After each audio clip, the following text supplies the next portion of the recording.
नमस्कार बंधुगण, कृषक बंधु यूट्यूब चैनल को आपको स्वागत जनाऊँच। थंबनेल देखि आपण माने जानि परिथिबे आज भिडियोटी रहिबो इंटीग्रेटेड फार्मिंग बा समन्वय कृषि प्रणाली। बंधुगण, समन्वय कृषि प्रणाली कौन?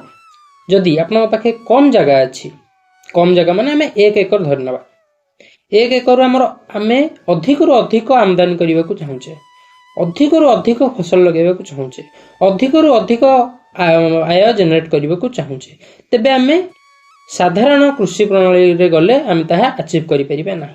सेथिपई हमकु समन्वय कृषि प्रणाली बा इंटीग्रेटेड फार्मिंग ऊपर को जिबा को पड़िबो।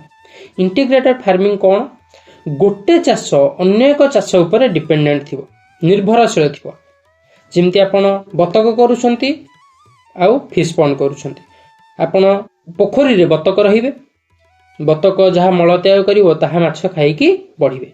सेमती जेमती आपण गाई संगरे घास चाष मध्य करछंती, गाईर कंपोस्ट माने भर्मी कंपोस्ट जीव घास को, घास खाइबे गाई, पुणी गाई क्षीर देबे। जेमती गोटे चाष आ गोटे चाष ऊपर डिपेंडेंट हेकी थिबो।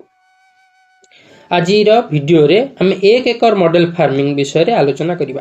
गोटे एकर जगह जदि आपनक पाखरे अछि, आपण सेथिरे कोन कोन करि परिबे, केमिति केमिति करि परिबे, केते लाभ जनरेट करि परिबे सेथिरो।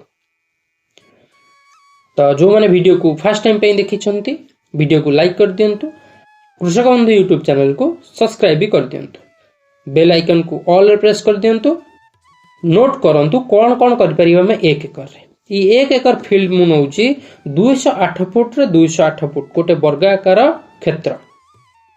एई फार्म रे हमर रहिबो कोन ना क्षीर चाष बा गाई फार्म, गोट फार्म किंबा मेंढा फार्म भी रही परिबो, फिश पॉन्ड रही परिबो, चिकेन बा हमर देसी कुकुड़ा पालन, बतक पालन, भर्मी compost, azolla farming, vegetable farming सब रहिबो। कोठी रहिबो, केमिति रहिबो, फास्ट देखितबा। आम पाखरे अछि 208 फुट रे 208 फुट गोटे प्लॉट, ताको आमे 4 भाग रे विभक्त करतबा। First part, second part, third part, fourth part. Each part तार डायमेंशन रहिबो 104 फुट रे 104 फुट। 104 फुट रे 104 फुट रे जो फर्स्ट पार्ट को आमे अगेन पुणी थरे 4 भाग रे विभक्त करतबा। से 1 पार्ट, 1 2 पार्ट, 1 3 पार्ट, 1 4। से 1 पार्ट रे हमर रहिबो गाई पई सेट गुहाळ। गाई पई गुहाळ केमती करिबा ना 30 फुट लंबा पूर्व पश्चिम करिके 30 फुट लंबा 18 फुट चौड़ा। एथिरे पाखापाखि हमर 15 टी गाई आउ 6 टी बाछुरी आपनकर रही परिबो। तापरे ता तळकु बा टिके छाड़ी की 6-7 फुट छाड़ी की बाट छाड़ी की तापर आपण करि परिबे मेंढा फार्म। मेंढा फार्म आपण करि परिबे 30 फुट लंबा 10 फुट चौड़ा। सेथिरे आपण पाखा पाखी 20 रु 25 टी मेंढा आराम से रही परिबे, 20 रु 25 टी मेंढा। ता तळकु आपण करि परिबे कुकुड़ा। कोटी 1 पार्ट रे तेकी 50 फुट रो 50 फुट प्लॉट रे आपण एती जिंस करि परिबे। कुकुड़ा 30 फुट रे आपणकर 10 फुट, प्राय 300 कुकुड़ा रहिबे आपणकर देसी कुकुड़ा। आपण देसी कुकुड़ा रे सोनेल नहीं परिबे, बनराज नहीं परिबे, कड़कनाथ मध्य नहीं परिबे। फर्स्ट पार्ट रे हमें देखिले, फर्स्ट 1 पार्ट रे गाई पई गुहाळ, कुकुड़ा पई घर आ मेंढा पई घर एतिके हे गला। तापरे 1 2 पार्ट रे हम देखिबा कोन, 1 2 पार्ट रे आपण देखि परिबे आजोला बेड। कहिना गाई, बतक, मेंढा, कुकुड़ा एमान पे खाइबा तो अपन दरकार, आजोला फार्मिंग आपण करि परिबे। आजोला बेड गोटे आपण रखि परिबे 10 फुट लंबा 4 फुट चौड़ा। ए 50 फुट रो 50 फुट प्लॉट रे आपण करि परिबे कोन आजोला फार्मिंग। आ 1 3 पार्ट रे 1 3 पार्ट आपण फ्री रेंज रहिबो। फ्री रेंज कोन ना गाई, मेंढा, कुकुड़ा एमाने बुलिबा को गोटे जगह तो दरकार। ए 50 फुट रो 50 1 3 पार्ट रे आपण तांको फ्री रेंज रे छाड़ी परिबे, जे माने से टिके जेमति कि से टिके खुला परिवेश रे बुलाबुली करि परिबे। आ 1 4 पार्ट रे आपनकर रहिबो भर्मी कंपोस्ट। भर्मी कंपोस्ट ऑर्गेनिक फार्मिंग बा हमर जो समन्वय कृषि प्रणाली इंटीग्रेटेड फार्मिंग रे भर्मी कंपोस्ट बहुत इंपोर्टेंट।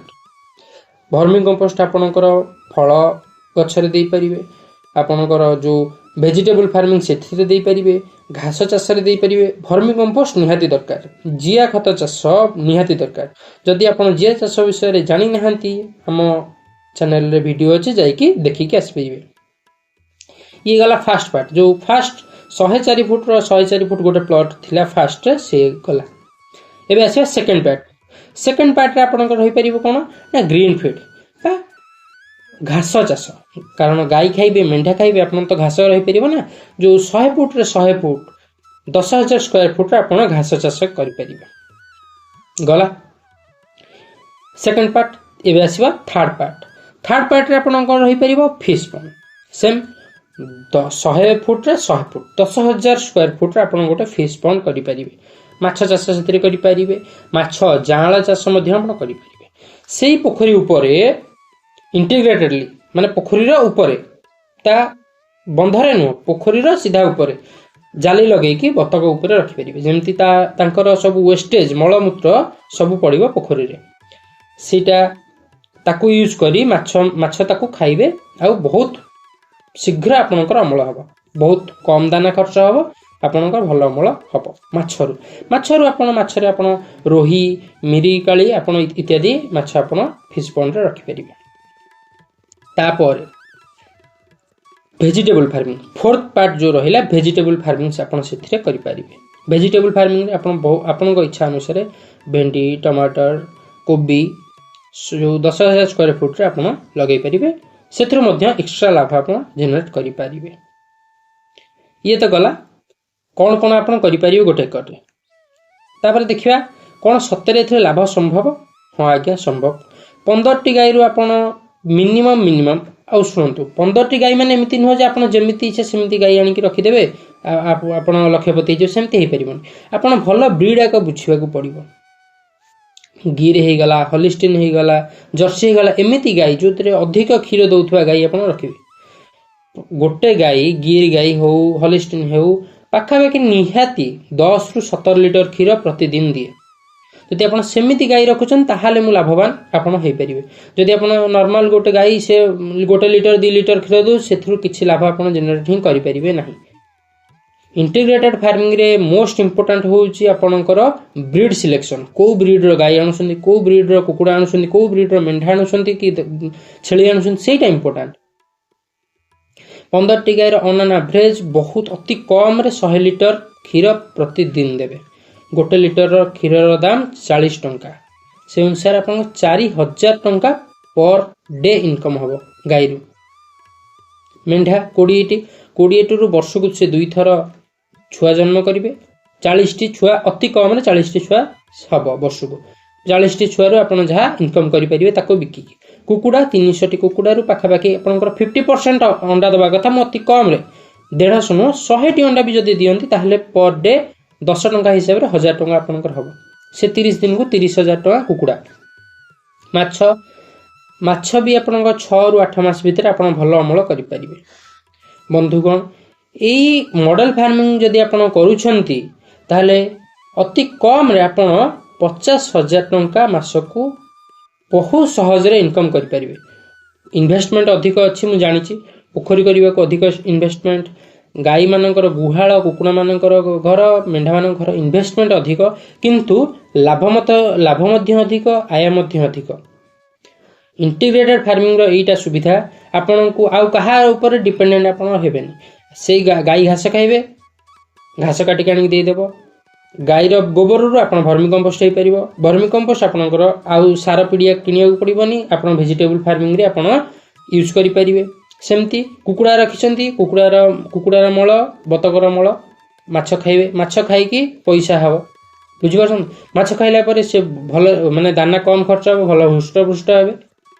ଇଣ୍ଟିଗ୍ରେଟେଡ୍ ଫାର୍ମିଂ ବହୁତ ଭଲ ମଡେଲ ଫାର୍ମ। ଯଦି ଆପଣ ଅନ୍ୟ କୌଣସି ଡାଇମେନସନରେ ମଡେଲ ଫାର୍ମ ଚାହୁଁଛନ୍ତି ତାହେଲେ କମେଣ୍ଟ କରିବାକୁ ଜମା ଭୁଲିବେ ନାହିଁ। ନମସ୍କାର, ଜୟ ଜଗନ୍ନାଥ।